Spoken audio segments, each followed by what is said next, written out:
Imagine you're standing on the deck of a ship. Dawn breaks over the Atlantic. The sea is silent. Then, a dark shape begins to emerge through the thick morning fog. Not one ship, the ship. Its black sails swallow the light as it drifts closer without a sound.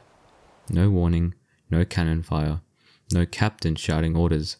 Instead, smoke begins to rise from beneath a man's hat, slowly and deliberately. 6 burning fuses weave through his jet-black beard, wrapping his face in swirling clouds of smoke. His eyes pierce through the haze. For one terrifying moment, he doesn't look human. He looks like the devil himself. And that was exactly the point. Before a single sword was drawn, most of his enemies had already surrendered. This is the story of the pirate who conquered the seas with fear long before he rallied on force. This is the rise and spectacular fall of Blackbeard the pirate. The strange thing about Blackbeard is that we know surprisingly little about the man himself. His real name was probably Edward Teach, or maybe Edward Thatch. Even historians can't agree till this day. He was likely born around 1680 in Bristol, England, one of the busiest ports in the country. Growing up there, ships were everywhere. Sailors came home with stories of distant islands, buried treasure, naval battles, and fortunes waiting across the ocean. It's easy to imagine a young Edward dreaming about life at sea. Before becoming a pirate, he probably worked as a privateer during the War of the Spanish Succession.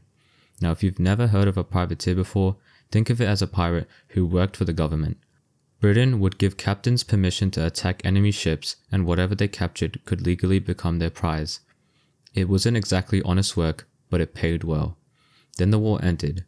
Suddenly, thousands of experienced sailors were unemployed. No pay, no ships, no future. For many of them, piracy wasn't about the adventure. It was about survival. Edward Teach was one of those men, and that decision changed history. Chapter 1. Creating the Legend. Teach joined the crew of a pirate named Benjamin Hornigold, one of the biggest names in the Caribbean at the time. It didn't take long for him to stand out. He wasn't the loudest, he wasn't reckless, he understood something that many people still use today. If people believe you're unstoppable, most of the battle is already won. So Edward Teach transformed himself into Blackbeard. He grew his thick black beard until it became impossible to ignore. Before battles, he ties slow-burning fuses beneath his hat and into his beard. When they burned, smoke wrapped around his face like something straight out of a nightmare. It sounds almost theatrical today. But remember, most sailors were incredibly superstitious. Many genuinely believed in ghosts, curses, sea monsters, and demons. Seeing this man emerging from thick fog with smoke surrounding his head must have looked like the devil himself. Blackbeard understood psychology long before anyone called it psychology. He didn't want a fair fight. He wanted you too terrified to fight at all. And it worked, again and again. Many merchant ships surrendered without firing a single cannon. Chapter 2. The Queen Anne's Revenge. Everything changed in 1717. Blackbeard captured a large French slave ship called La Concorde. Instead of selling it, he turned it into one of the most feared pirate ships ever built. He renamed it Queen Anne's Revenge. The ship carried around 40 cannons, making it far more powerful than most merchant vessels. Suddenly, Blackbeard wasn't just another pirate. He was commanding a floating fortress. Within months, he had several ships under his command and hundreds of pirates following him. His fleet controlled some of the busiest trade routes in the Caribbean. Merchants dreaded hearing his name. Then, he pulled something almost unbelievable off. In May 1718, Blackbeard blockaded the entire port of Charleston, South Carolina. For nearly a week, nobody got in and nobody got out. He captured ships one after the other, taking wealthy passengers hostage. So what did he demand in exchange? Gold? Jewels? A mountain of treasure? No, medicine. That might sound strange, but disease was one of the biggest killers at sea. Pirates were constantly injured, sick, and leaving in terrible conditions. Without medicine, they had little chance of surviving. Once Blackbeard received the supplies, he released many of the prisoners. It wasn't kindness, it was simply good business. Chapter 3. The Beginning of the End. By now, Blackbeard had become too famous. The British government couldn't ignore him anymore. He accepted a royal pardon and settled briefly in North Carolina. For a moment, it looked like piracy was behind him. But that peaceful life didn't last. Whether it was greed, excitement, or simply because he couldn't live any other way, Blackbeard returned to his piracy. That turned out to be his biggest mistake. The governor of Virginia secretly organized a mission to hunt him down.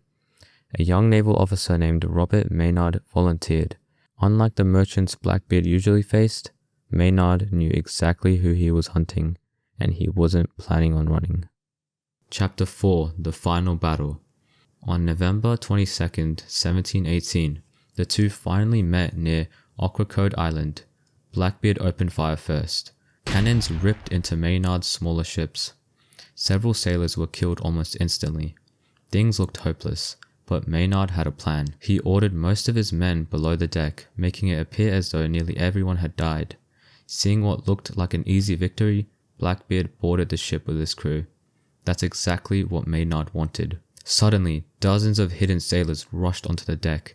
What followed was complete chaos. Gunshots echoed through the smoke, swords clashed, men fought at arm's length. Then came the duel everyone remembers. Blackbeard and Maynard faced each other in the middle of the battle, one-on-one. According to eyewitnesses, Blackbeard refused to go down. He kept fighting after being shot. He kept fighting after being cut with swords. Some reports claim he suffered 5 gunshot wounds and more than 20 cuts before finally collapsing. Whether those numbers are perfectly accurate or not, one thing is certain. He fought until he physically could not anymore. When the battles ended, Blackbeard was dead. Maynard had his head displayed on the front of the ship as proof that the Pirate King had finally been defeated. It was a brutal message to every pirate sailing the Atlantic. Your time was running out. So why do we still remember him? Here's what's fascinating.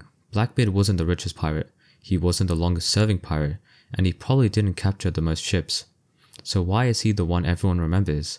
Because he understood something that most people don't. Stories are powerful. Reputation is powerful. He turned himself into something bigger than a man. He became a symbol. More than 300 years later, when people say the word Blackbeard or the word pirate, chances are you're imagining someone who looks exactly like him. The beard, the smoke, the giant ship, the terrifying stare, that wasn't an accident. Edward Teach created one of history's greatest personal brands, and even though his career lasted only about 2 years, his legend has survived for more than 3 centuries. Not because he was impossible to defeat, but because he made the entire world believe he was. If you enjoyed this story, please like and subscribe. This is my first video and I'm hoping to make a lot more for you guys. Please comment down below any video ideas you have, and thank you so much for watching till the end. Thanks.